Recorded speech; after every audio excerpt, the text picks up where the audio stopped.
Welcome back to the Why Mindset Matters podcast. I'm Eslana Loa. I'm an author, speaker, resilience mindset coach. I'm a nurse, a midwife, and a mother of 4.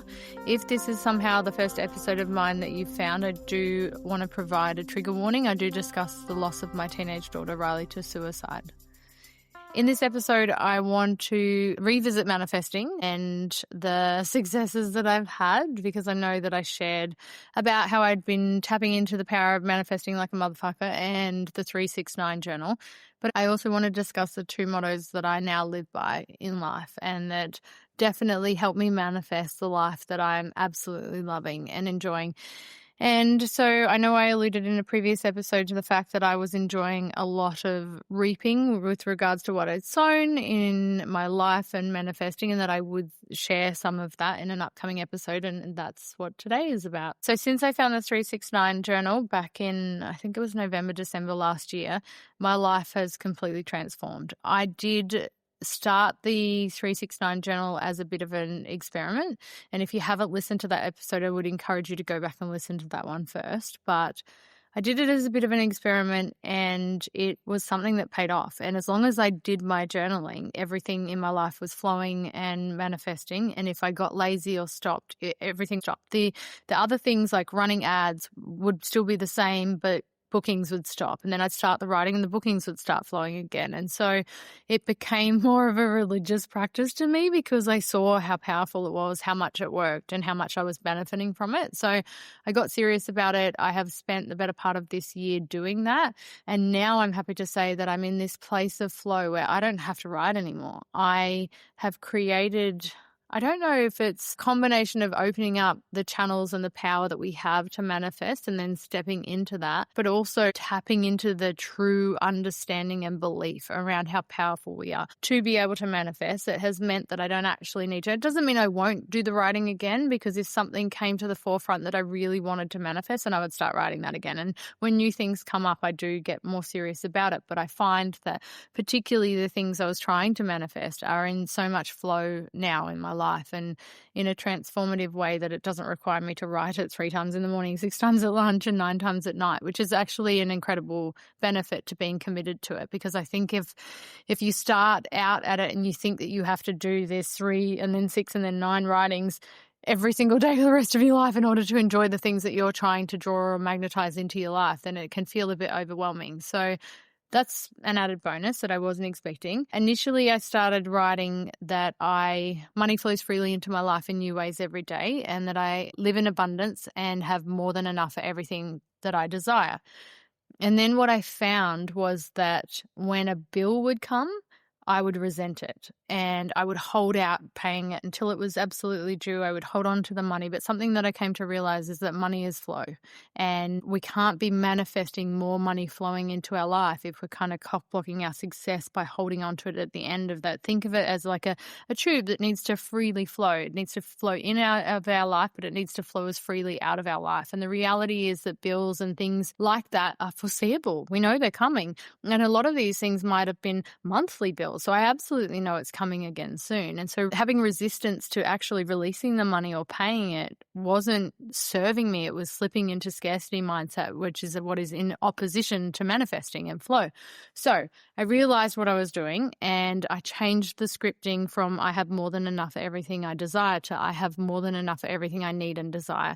And then when a need came up, like a bill, I thanked it and released the money. I didn't hold on to it. I facilitated the ability for money to flow in and out of my life so that it could keep flowing in. And I think that was a big game changer for where I was finding that I was getting stuck and slipping back into scarcity mindset.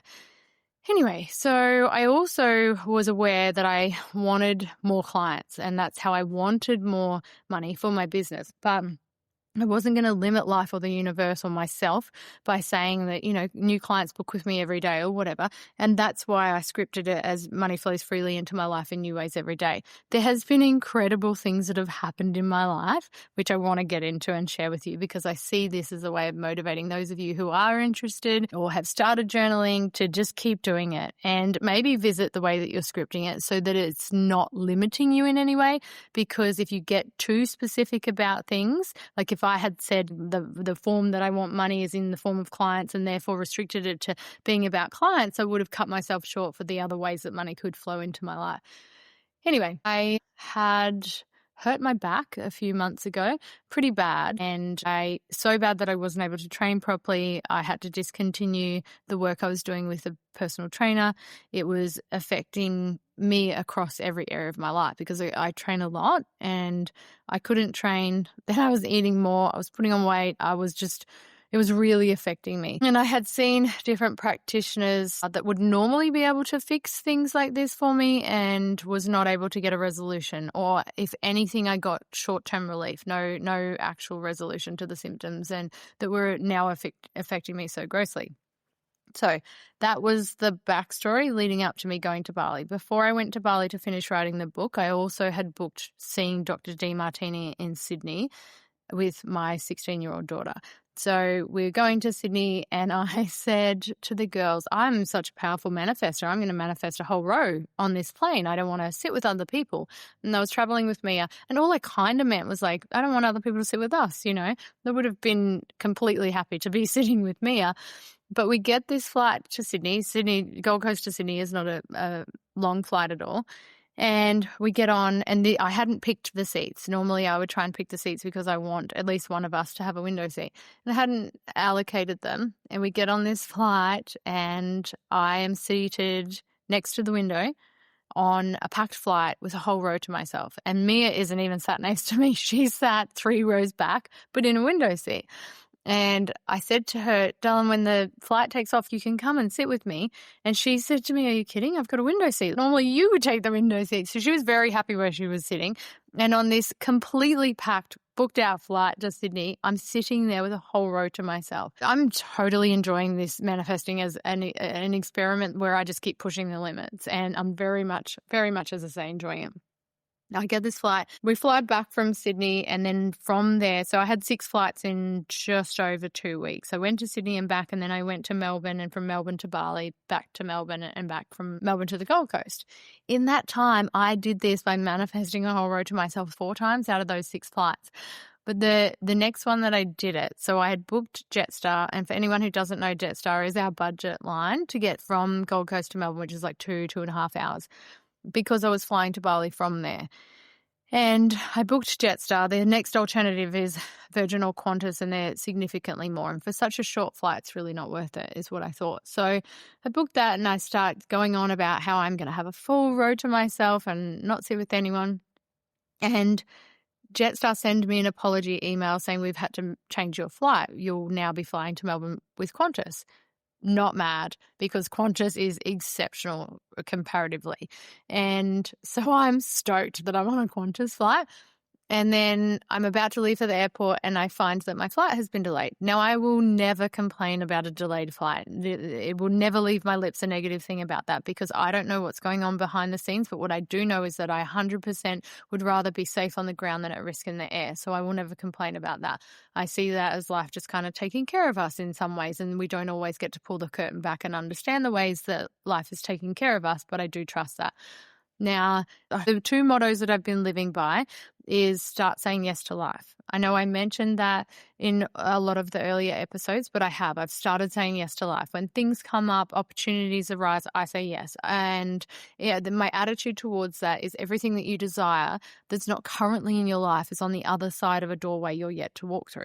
And how often do we say we want these things, try and manifest these things, and then life opens a door and we're like, no, thank you. And life is there going, are you fucking kidding me? Like, I've opened all of these doors and you wouldn't walk through any of them. And so if we imagine that everything we desire is on the other side of a doorway, it makes it easier to start walking through doorways sooner and more of them, and put yourself in rooms that you might not have said yes to, or might have avoided, or had an excuse not to. It's a midweek networking event or whatever it is. Now I say yes, I go. And I'm not talking about saying yes to things that compromise you. I'm saying yes to opportunities that arise that maybe we would have had an easy narrative. Like I said, it's midweek, or I'm tired, or I've got a headache, or whatever it is, because I have made the most incredible connections with some of the most amazing people in the last, 6 to 9 months. because I'm starting to say yes to life. I'm finding myself in situations and rooms and things that I wouldn't have said yes to before. I wouldn't have sought out, and now I am. And so that's motto number one. And then the second is that even when things aren't working out, they are always working out. When you adopt that narrative, your whole life becomes more enjoyable because you stop taking things so personally. You don't see the delayed flight as if it's the universe conspiring against you. It's the very opposite. I guarantee it. But anything that's not working out, if we look at it as if even when it isn't working out, it's always working out, and I don't always get to see how, but if I just trust that it is, then you end up looking for the magic and you'll find it. But even when you don't necessarily find the magic, you have a peaceful existence because you're trusting in the process that is your life. And if you're showing up authentically, saying yes to life, manifesting like a mofo, and bringing all of this incredible energy and the right mindset and perceptions to your life, then how is anything ever not working out? So they delay my flight, the Qantas to Melbourne. And that's fine. So I wait, and then I go to the airport as the time that it said. And then while I'm at the airport, it gets delayed, I think, 3 more times. Again, not mad. I'm totally trusting. I make allowances for all of this. That's why I was flying to Melbourne the day before my flight was due to leave for Bali. I eventually am due to get on the plane. I also don't jump up and line up to get on the plane because it doesn't get you there any faster. So I'm sitting there waiting for everybody to get on, and I'm like the second last person to dawdle onto the plane. And I look down, and there's this one spot, obviously, left, and it's a whole row.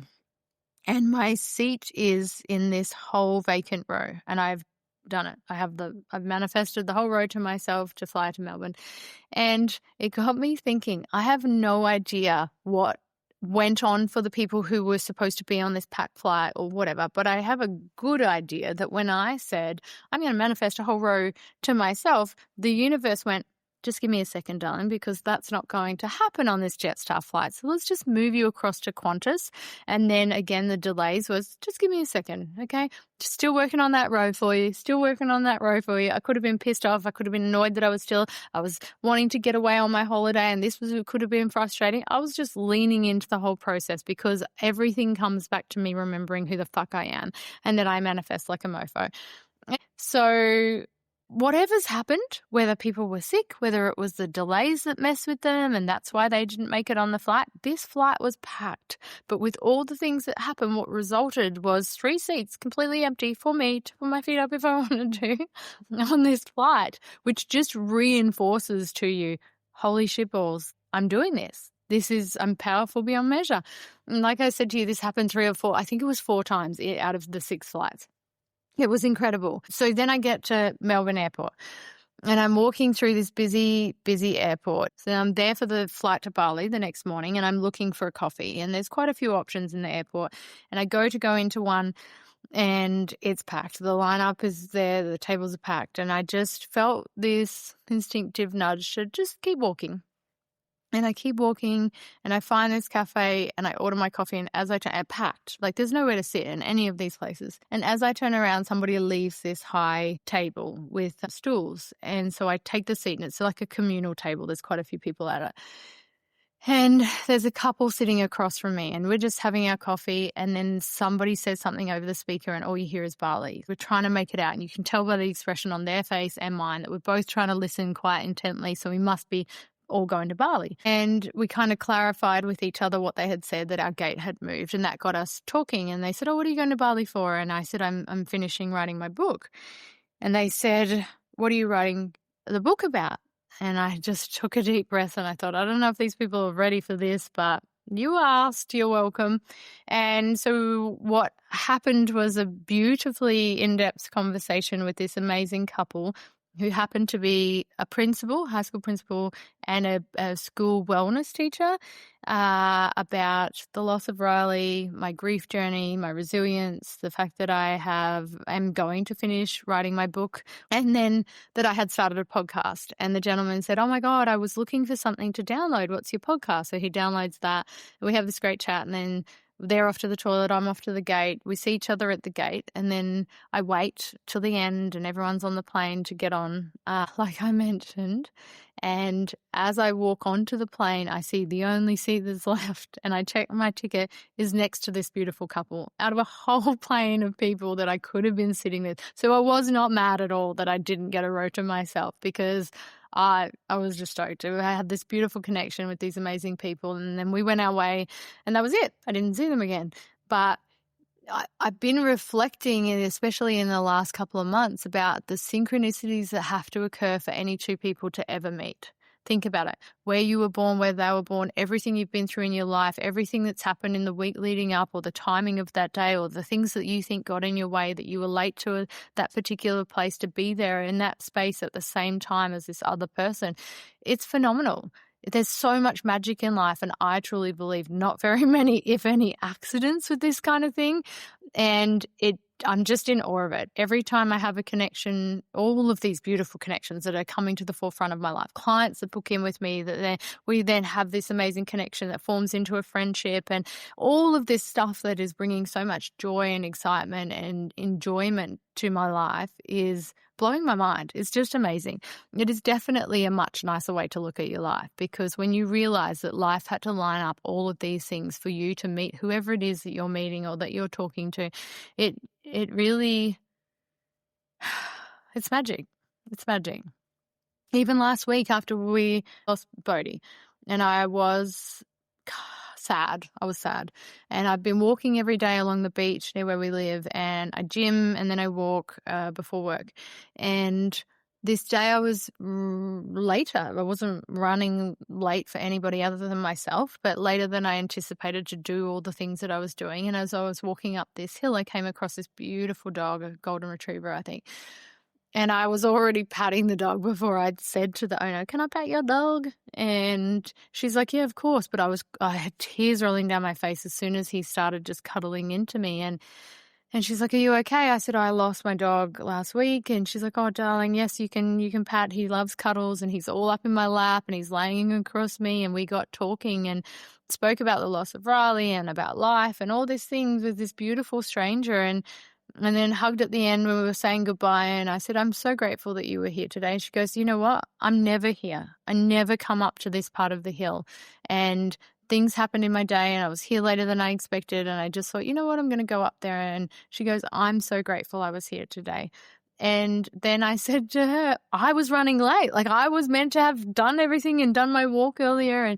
And again, it just reinforced all these things that have to happen for any two people or two people and an animal to meet and to catch up and to have this connection that essentially this little interaction served as an element of healing my heart. And who would have thought that would come from cuddling somebody else's dog? And so even when things aren't working out, they're always working out, is what I would encourage you to adopt as a philosophy or approach to life. And so I go to Bali, and as I'm on this 6-hour flight, I'm thinking, my life is magic. I am incredibly powerful at manifesting. I'm going to manifest getting my back healed. I'm going to go to Bali and come back healed. And I'd packed heat packs for the plane. I'd done all this stuff because I've been in almost constant pain for months now. And so I'm manifesting. I'm doing the writing that I'm healed. I'm writing in this journal all the evidence of the things that, work in my favor. The flight with Qantas. So back to that flight with Qantas too, where I got upgraded.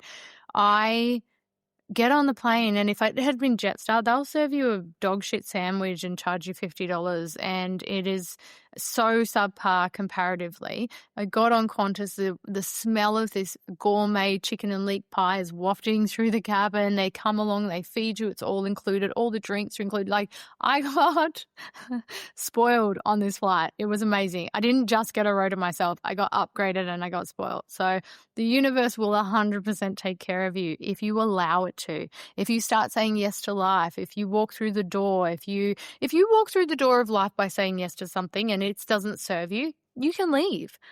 But what are we missing out on by all the things we go, "Oh, no thanks," or "I'm all right," or whatever it is?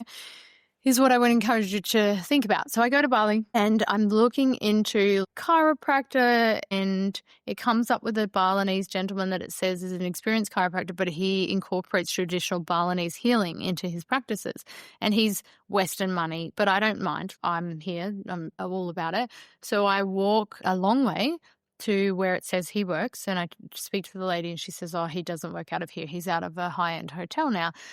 And my driver had said, oh, yes, that man will fix your back. He was from my village. He's very good. He's a healer.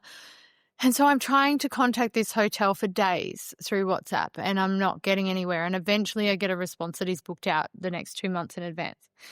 So I went back to the driver and I said, do you know anyone else who is like this man who could heal me? And he said, yes, 100%. I will take you. It was 40 minutes out to this true village, where the man spoke very little English, enough to say, sorry, if he made you uncomfortable during the treatment. But we are heading out there, and they said to me, oh, he just touches you. And they're making this motion of 2 fingers like he's going to lightly touch, your arm or whatever. And then she said, it's okay if you cry or scream. And I'm thinking, do I need a safe word? Like, I'm all about it. Let's do this. Whatever's going to get my back sorted, because I'm here to get healed. And I fully believe that I am going home healed. And I asked how much, and because you take an offering and it's to do with the Balinese culture, they said that when someone is a genuine healer with powers like this, they believe that the powers have come from the gods and they're not allowed to be greedy. And if they exchange money for it, they can lose their powers. So you make a donation and you put it in the offering and they open it later. They have no focus on the money. And I said, how much? And they said, oh, just like, and it was a ridiculously small amount. So I put twice that, what they had recommended. I would have honestly paid 5 times as much. And I'm not sure where the line is as far as respecting their cultural beliefs. If I gave too much and then he did have an issue with not healing people, would he believe it was because I made it about money? So I'm not sure. I was trying to be respectful, but also actually respectful on our terms as well by remunerating him. And so I go there and she explains to him in Balinese that I've hurt my back, and he did not even touch my back. He pressed on my foot and then my upper thigh, and it would hurt a lot. And then he would press on the same spot on my foot again, it would hurt less, and then back on the thigh. And then the third time he would press, it didn't hurt. He would press on the same spots on the other leg, it didn't hurt. And so he'd come back and he'd find the parts that were an issue. And she said he does this stuff to open up the blood flow to the area that's been injured and help you. She had also told me on the drive up there that the big doctors in the Jakarta hospitals, if they're sick or injured, will fly and get a driver to bring them to this man out in the village if they need to be healed. So I had appropriately high hopes on this. And while he's treating me, he bends down and looks in my face, looks in my eyes, and then grabs my right thumb. And I thought, this is either going to be the best thing ever or one of the worst things, because years ago I broke my thumb and nearly tore the ligament off the bone. But it was the beginning of COVID. I'd just gone casual in a health-related job where I couldn't have a cast or I wouldn't have got shifts. So I refused the cast, and they were warning me, but you almost need surgery. You can't not have a cast. So they made this little splint that Velcroed that I could take on and off, and I was non-compliant. I took it off more than I should have to hide it from my workplace and act like I was normal, and I compromised my healing, and it has given me chronic pain that flares up quite regularly. And so he's grabbed this thumb. He's looked in my eyes and he's known about my thumb, and he's pressed on my thumb and it hurts so much. And then he pressed on my chin, and then he pressed on my thumb and it hurt less, and on my chin and on my thumb again. And then he grabs my thumb and pulls it, and it click, click, click, click, click like a spine. I don't even know how it could click that many times, and felt immediately amazing. And this is a couple of months ago. It's been a while. And I have not had a moment of pain in that thumb since returning from Bali. And I work, I tattoo, I do all of these things, and my thumb has been amazing. And so then he goes back to healing my back, and he'd never touched my back. He touched different areas like the side of my bum, and I ended up with bruises. I bruise very easily anyway, but it was a lot of pressure where he was putting pressure on the points. And never touched my back. I get in the car and I'm trying to not overanalyze how my back feels, but it feels free. I don't feel the tightness that I think was there before. So we go, the driver and I, to the purification ceremony that we were going to in the temple. And then she asked me, do you want to go to the waterfalls? And I said, I'm exhausted. I think I want to go back. And she said, yes, you will be very exhausted after a healing. It takes it out of you. So I go back and my back was amazing for the rest of the time I was in Bali. I've come back from Bali. I can train weights. I can do my PT workouts. I have started doing Pilates reformer to strengthen my core and support my back. But my back has been amazing since then. It's phenomenal. And I went over there saying I was going to manifest getting healed. And I want to clarify the thing that I've realized is manifestation is not about saying some woo-woo shit and then just hoping for the best or writing affirmations and that's it.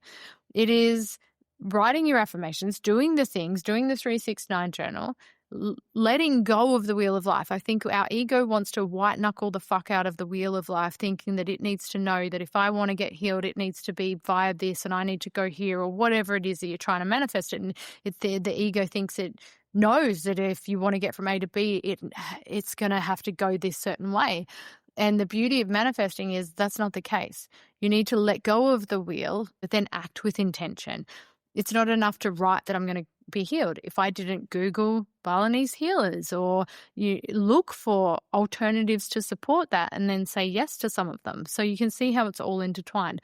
But it's the setting the intention via the affirmations and then acting with intention, saying yes to life, but then taking your hands off the wheel and knowing and trusting that my ego doesn't need to be the one to get me there.